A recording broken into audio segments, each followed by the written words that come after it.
Hello friends, मैं name mister Amit Kumar Dikshit. मैं आपका अपने प्यारे से channel EWA education with Amit Kumar Dikshit में स्वागत करता हूं। आज हम लोग मैथ के कुछ बेसिक टॉपिक्स के बारे में जानेंगे, जिसमें हमारा सबसे पहला आता है table, sign conversion, BODMAS and cross multiplication. ये सब ऐसे टॉपिक्स हैं जो हमारे मैथ के लिए बहुत बेसिक है और इसमें हमें बहुत ज्यादा नॉलेज की जरूरत है। अगर ये हमें नहीं आता है तो हम अपने मैथ में बहुत कमजोर है, बहुत वीक पड़ जाते हैं। ये क्लास 5th to 12th के लिए बहुत इंपॉर्टेंट टॉपिक्स होते हैं। मतलब ये आप समझ सकते हैं कि बेसिक मैथ है, कतई बिल्कुल बेसिक से। आज हम लोग सबसे पहले ये जानेंगे, इसमें हम लोग का मेन टॉपिक बोर्ड मास और साइन कन्वर्जन है। बोर्ड मास का एक फुल रूल होता है, जिसपे एक फुल चैप्टर हम लोगों का बताया जाता है। क्लास 6 या 7 में अगर लोग पढ़ते हैं तो फुल एक चैप्टर है बोर्ड मास का। अगर हम लोग देखते हैं साइन कन्वर्जन हम लोगों का 6 से चालू होता है, वो 12 तक परमानेंट रहता है। आगे भी अगर कोई काम करते हैं तो उसमें भी साइन कन्वर्जन की हमें बहुत ज्यादा जरूरत पड़ती है। आज हम लोग सबसे पहला टॉपिक ही साइन कन्वर्जन जानेंगे। मैं आपसे उम्मीद यही करता हूँ कि आपको 2 to 20 टेबल बिल्कुल कंप्लीट आते होंगे। अब हम लोग आज साइन कन्वर्जन के बारे में जानते हैं। बिल्कुल बेसिक टॉपिक्स है हमारा, ये आज का पहला लेक्चर है। आप लोगों से यही उम्मीद करता हूँ कि अगर आप लोग इसे लास्ट तक देखेंगे तो बहुत अच्छा लगेगा। साइन कन्वर्जन का मतलब होता है, हम लोगों में दो पार्ट होते हैं। एक पार्ट होता है LHS का और एक पार्ट होता है RHS का। LHS का मतलब होता है लेफ्ट हैंड साइड। RHS का मतलब होता है राइट हैंड। दो पार्ट होते हैं हम लोगों का, एक होता है LHS, एक होता है RHS। LHS का मतलब होता है लेफ्ट हैंड का पार्ट लेते हैं और RHS का मतलब होता है राइट साइड का पार्ट लेते हैं। अब इन चीजों में हम लोगों का कुछ साइन कन्वर्जन होता है। अगर हम लोग देखते हैं कि लेफ्ट हैंड का क्या है, राइट हैंड का क्या है, तो ये चीजें हम लोग को बहुत बेसिक कंपलसरी ध्यान रखनी पड़ती है। अगर हम लोग देखते हैं प्लस हम लोग का लेफ्ट साइड है, ऐसा नहीं, अगर ये इस साइड ले जाओ तब भी साइन कन्वर्जन होगा और अगर इस साइड ले आओगे तब भी साइन कन्वर्ट होगा। अगर हम लोग का लेफ्ट साइड प्लस है तो हम लोग का राइट साइड किस में जाएगा? माइनस में। अगर माइनस है तो हम लोग का जाता है प्लस में। अगर मल्टीप्लाई है तो जाता है डिवाइड। अब चाहिए इधर से इधर के लिए ले जाओ, चाहिए इधर से इधर के लिए ले जाओ, काम दोनों में एक ही रहेगा। अब दूसरा हम लोग का मेन टॉपिक आता है बोर्ड मास। दूसरा हम लोग का मेन टॉपिक आता है बोर्ड मास। ये एक बहुत ही कॉमन सा टॉपिक है जो कि 5th to 6 में हम लोगों को सीखने को मिलता है। इस चीज को पढ़ने के लिए इसका फुल एक फार्मूला होता है। ये जो सब बोर्ड मास लिखा हुआ है, इसका फुल एक फार्मूला होता है। फार्मूला क्या होता है? जैसे बी से ये चीज यूपी बोर्ड और CBSE बोर्ड दोनों में काम आने वाली है। ये जो चीजें टॉपिक्स हैं ये यूपी बोर्ड में भी लगते हैं और CBSE बोर्ड में भी लगते हैं, तो ये आप दोनों बोर्ड्स के लिए देख सकते हैं। जैसे पहले बी है, बी से हम लोग का क्या है? ब्रैकेट। ओ से ऑफ, डी से डिवाइड, एम से मल्टीप्लिकेशन, ए से एडिशन, एस से सब्सट्रैक्शन। ये चीजें होती हैं जिसे ब्रैकेट को हम लोग हिंदी में कहते हैं कोष्ठक। इसे कहते हैं का, की और के। डिवाइड को कहते हैं हम लोग भाग और मल्टीप्लिकेशन को कहते हैं गुणा। एडिशन को कहते हैं जोड़ और सब्सट्रैक्शन को कहते हैं घटा। अब ये कुछ ऐसे टॉपिक्स हैं जो हम लोगों को सीरियल वाइज लगाने पड़ते हैं। ये एक जो रूल है, इस चीज को हम लोग सीरियल वाइज लगाते हैं। अगर इसे हिंदी में हम लोग देखते हैं तो इन सबका कॉम्बिनेशन बनाते हैं भागु चोखा। अगर यूपी बोर्ड के कुछ स्टूडेंट्स देखते हैं तो वो ये कहते हैं कि सर हम लोग भागु जोगा पढ़ते हैं। भागु जोगा का मतलब भी होता है बोर्ड मास। हिंदी में भागु जोगा और इंग्लिश में बोर्ड मास होता है। अब जैसे हिंदी में भागु जोगा, भा मतलब भाग, गु का मतलब होता है गुणा जो का मतलब होता है जोड़ और घा का मतलब होता है घटाना। बस इसमें एक चीज नहीं होती है, कोष्ठक और काकी के, ये तीन चीजें हटा दी, ये दो चीजें इससे हटा दी जाती है और ये चार चीजें हम लोगों को दे दी जाती हैं। मतलब DMAS, ये इतना रूल जो होता है वो भाग जोगा का होता है। D से डिवाइड, M से मल्टीप्लिकेशन, A से एडिशन और S से होता है सब्सट्रैक्शन। ये चीजें अगर आपको नहीं आती तो आप बेसिक मैथ में बिल्कुल कमजोर हैं। मैं आपसे उम्मीद यही करता हूं कि अगर आप इस वीडियो को ध्यान से देखेंगे, इस चीज को ध्यान से पढ़ेंगे, तो आपको लास्ट तक ये चीजें मैं सिखा दूंगा।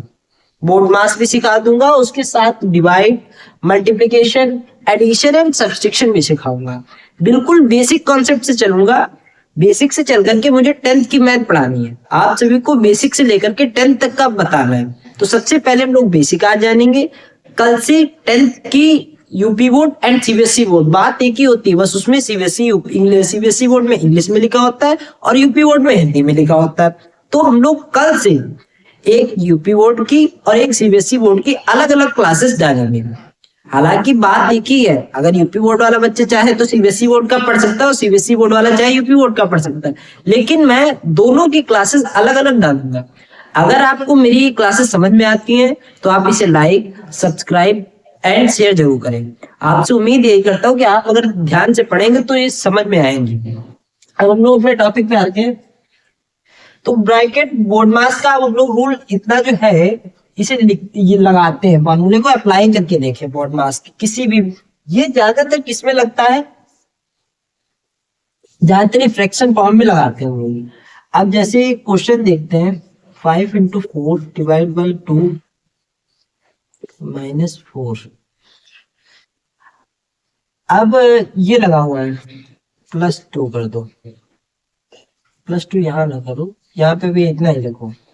अब इस क्वेश्चन को देखते हैं, इसमें हमें फार्मूला लगाना है बोर्ड मास का। इसमें किसका फार्मूला लगाना है, बोर्ड मास का। 5 × 4 डिवाइड बाई 2 में हमें फार्मूला लगाना है बोर्ड मास का।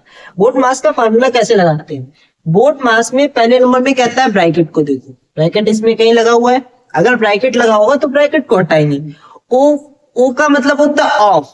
जब हम लोग जैसे देखते हैं 5 का 4 या 5 ऑफ 4, तो मतलब हम लोग क्या करते हैं 5 × 4 करते हैं। बट यहाँ पे ऑफ का कोई भी वर्ड ऐसा नहीं है जो ऑफ में लिखा हुआ हो, तो हम लोग क्या करते हैं ऑफ भी छोड़ देते हैं। ये भी नहीं मिला, ये भी नहीं, दोनों चीजें कट।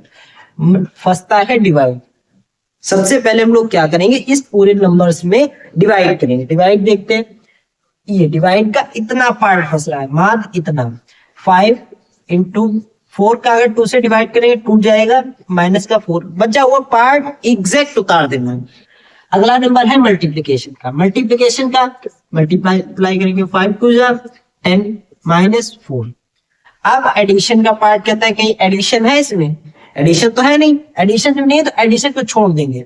यहाँ पे सब्ट्रैक्शन है, तो 10 से 4 गया, 6 बचा। ये हमारा एग्जैक्ट आंसर है। हमें सबसे पहले क्या करना है, इतनी चीजों को तो कंपल्सरी, इतनी चीजें तो इस रूम में आती ही है। DMAS, divide, multiplication, addition, subtraction, ये बहुत कॉमन सी चीजें हैं। अगर आपको ये नहीं आती है तो मैथ आपकी बहुत ज्यादा वीक है। 6 आंसर आ गया। नेक्स्ट क्वेश्चन करके देखते हैं हम लोग। 10 डिवाइड बाई 5 × 4 + 6 - 2, ये क्वेश्चन है हम लोग का। आज सबसे पहले हम लोग क्या करेंगे, ब्रैकेट को देखेंगे, ब्रैकेट है नहीं, और नहीं लगा, डिवाइड है, मल्टीप्लिकेशन है, एडिशन है, सब्ट्रैक्शन है। तो सबसे पहले हम लोग को क्या करना है, डिवाइड। 10 को डिवाइड 5, 10 का डिवाइड अगर 5 से करेंगे तो क्या आ जाएगा, 5 × 4 + 6 - 2। डिवाइड करने के बाद, डिवाइड इतना था, इतना पार्ट डिवाइड का था, डिवाइड करके उसका पार्ट यहाँ रख दिया, बचा हुआ सेम पार्ट पूरा उठा करके यहाँ रख दिया। अब मल्टीप्लाई करते हैं। अब हमें क्या करना है, मल्टीप्लाई का पार्ट इतना है, 5 × 4 = 20 + 6 - 2। अब क्या करना है, एडिशन। एडिशन का पार्ट कितना है, इतना, 20 और 6 26 -2 मतलब अब क्या करना है, सब्ट्रैक्शन। 26 से 2 जाएगा, 24 बचेगा। नेक्स्ट क्वेश्चन देखते हैं।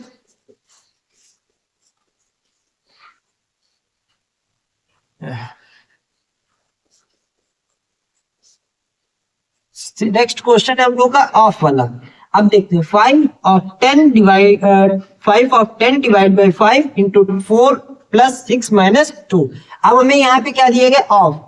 ऑफ इंग्लिश में कहते हैं और का दिया जाता है हिंदी में। अब देखें इसमें हम लोगों को क्या पहले करना पड़ेगा, अब ये अभी तक इतना पार्ट लेते थे, अब हमें ये भी पार्ट लेना पड़ेगा। ऑफ का लेते हैं ओ, तो मतलब ऑफ का मतलब होता है मल्टीप्लीकेशन। तो 5 ऑफ इंटू 10 कितना हो जाएगा 50 divide by 5 into 4 plus 6 minus 2। अब क्या करना है, डिवाइड।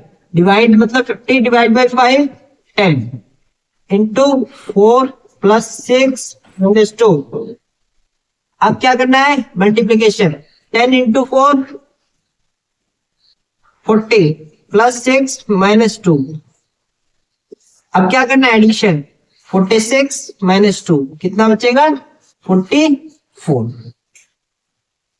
आगे हम लोगों को ये देखते हैं। अब हम लोग एक क्वेश्चन देखते हैं ब्रैकेट का, उसके बाद हम लोग का लास्ट टॉपिक रह जाएगा क्रॉस मल्टीप्लीकेशन। अब हम लोग देखते हैं ब्रैकेट वाला। ब्रैकेट भी 3 से 4 प्रकार के होते हैं। एक ये ब्रैकेट होता है, एक ऐसा ब्रैकेट होता है, ये सबसे लार्जेस्ट ब्रैकेट बोला जाता है। ये सबसे लार्जेस्ट ब्रैकेट होता है। एक होता है ये सबसे स्मॉलेस्ट ब्रैकेट होता है।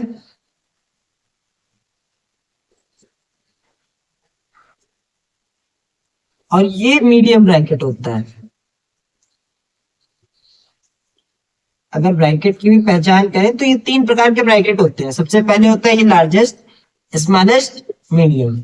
सबसे स्मॉलेस्ट ये ब्रैकेट होता है, सब मीडियम ही होता है। अगर हम लोग देखते हैं तो सबसे पहले हम लोग को ये ब्रैकेट लगाना मिलता है, नेक्स्ट ये होता है और उसके बाद ये ब्रैकेट होता है। तो सबसे पहले लार्जेस्ट, लार्जेस्ट, मीडियम और स्मॉल। ध्यान रखिएगा, अगर ये सीरीज में आते हैं तो आपको सबसे पहले लार्जेस्ट वाला हटाना पड़ेगा, फिर मीडियम वाला हटाना पड़ेगा, फिर स्मॉल वाला हटाना पड़ेगा। अब एक क्वेश्चन इसका सॉल्यूशन करके देखते हैं।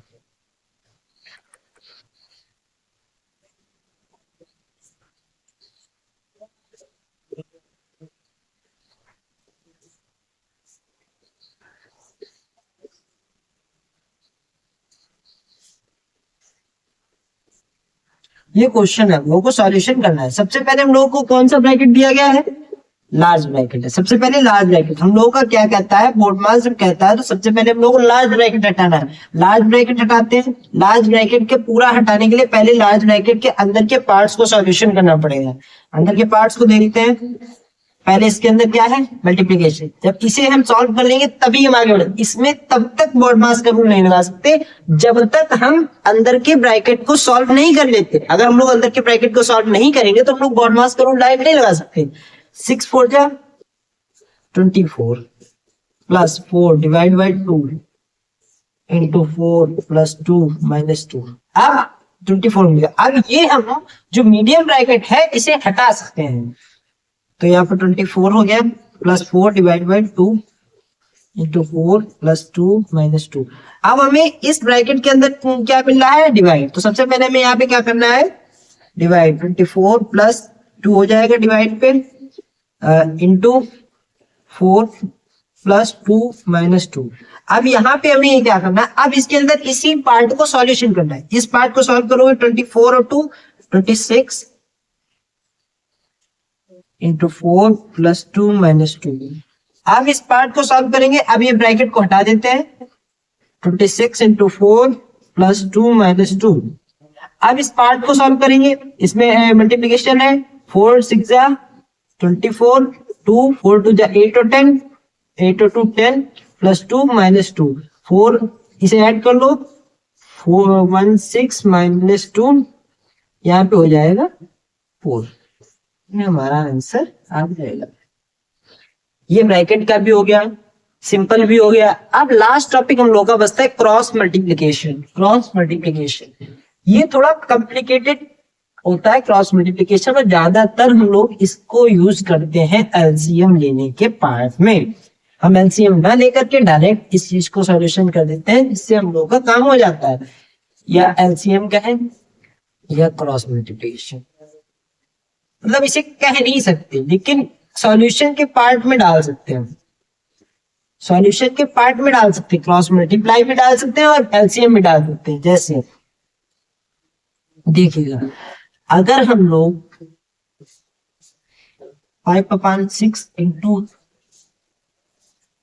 +5, ये चीज हम किस किस से साइन में कर सकते हैं, प्लस और माइनस के केस में कर सकते हैं। अगर प्लस है तो एलसीएम या क्रॉस मल्टीप्लिकेशन करते हैं, और जब माइनस है तब करते हैं। एक बात आप लोगों से छोटी सी पूछनी है कि एलसीएम जो होता है उसकी फुल फॉर्म किसे किसे मालूम है? एलसीएम की फुल फॉर्म किसे किसे मालूम है? ये चीज आप जो है कमेंट करके बताएं कि एलसीएम की फुल फॉर्म क्या होती है। यहाँ पे सॉल्यूशन करते हैं कि 2 है 5/6 प्लस 2/5। अगर हम इसका एलसीएम लेंगे तो 6 और 5 का एलसीएम लेना पड़ेगा हम लोगों को। एलसीएम तो कॉमन सी बात है, सबको आता होगा। तो हम यही मान के चलते कि आप लोगों का एलसीएम आता है। एलसीएम आता है तो 6 और 5 का एलसीएम लेकर के सॉल्व करेंगे। नहीं तो इसकी जगह पे एलसीएम ना लेकर के हम एक काम छोटा सा करते हैं, क्रॉस मल्टीप्लाई। क्रॉस मल्टी ऊपर ऊपर की मल्टीप्लाई, नीचे नीचे नीचे कर, इस तरीके से। चाहे ये पार्ट पहले चाहे ये पार्ट। माइनस के केस में ये करते हैं कि लार्जेस्ट पार्ट पहले रख देते हैं और स्मॉलेस्ट पार्ट बाद में रखते हैं। तो यहाँ पे है इसकी करते हैं 5 5 25 प्लस 6 2 12 अपान 6 5 30। अब यहाँ पे करते हैं 5 2 7 और 3 हो जाएगा 30। आंसर आ गया, कोई दिक्कत नहीं है। हम एक कंप्लीट वीडियो फ्रैक्शन पे बनाएंगे। फ्रैक्शन पे आप लोगों को एक कंप्लीट वीडियो हम आगे चल के देंगे। जिन बच्चों को फ्रैक्शन सॉल्यूशन नहीं आता है, उन बच्चों को आगे चलकर फ्रैक्शन के लिए एक वीडियो मिलेगी। आपसे उम्मीद करता हूं कि ये वीडियो आपको बहुत अच्छी लगी होगी। ऐसे ही हमारे साथ बने रहें। आप सभी का बहुत बहुत धन्यवाद।